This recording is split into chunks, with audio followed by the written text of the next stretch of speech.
Hi, this is a quick talk on AI model training and the flow that's involved, and this is version 0.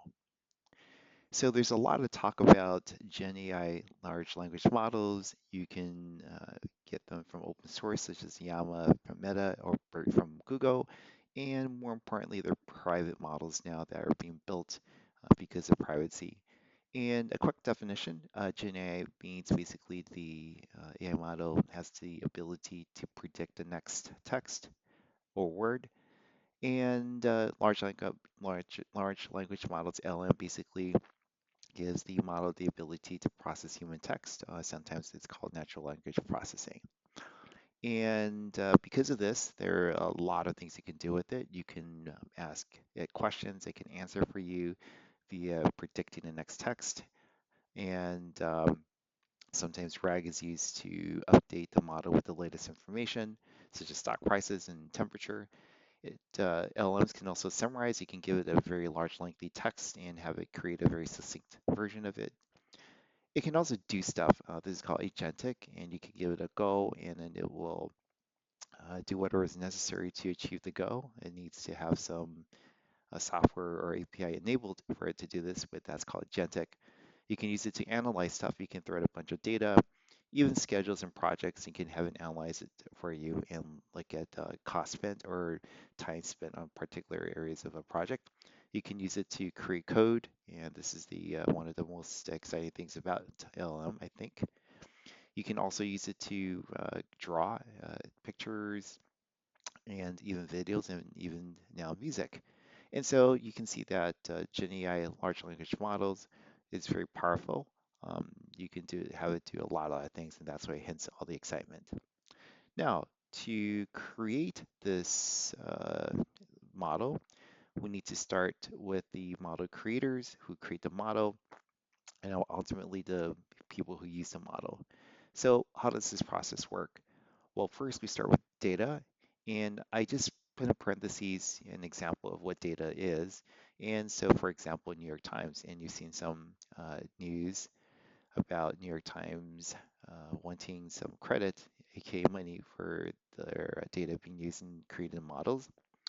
And once you have the data, and usually need to have a team to scrub the data, align it with however the model training process requires the data format to be in. And then you have the people who are observing this data and create and training these models. And so some of these people are OpenAI and Perplexity. They need a framework and tools to be able to train models. And so commonly PyTorch is used, TensorFlow from Google, and Hugging Face is a portal that allows you to access framework, models, data sets, and so forth. You need an infrastructure to be able to train this, and this is where NVIDIA, one of the most popular companies in recent years, thanks to its GPUs, originally used for gaming.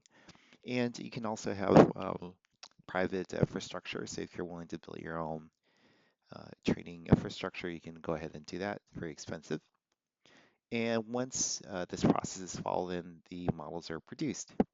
Now, the next step after creating a model is you want to deploy it, and you need some sort of environment that will host a model, and you usually need infrastructure that can inference or run the model.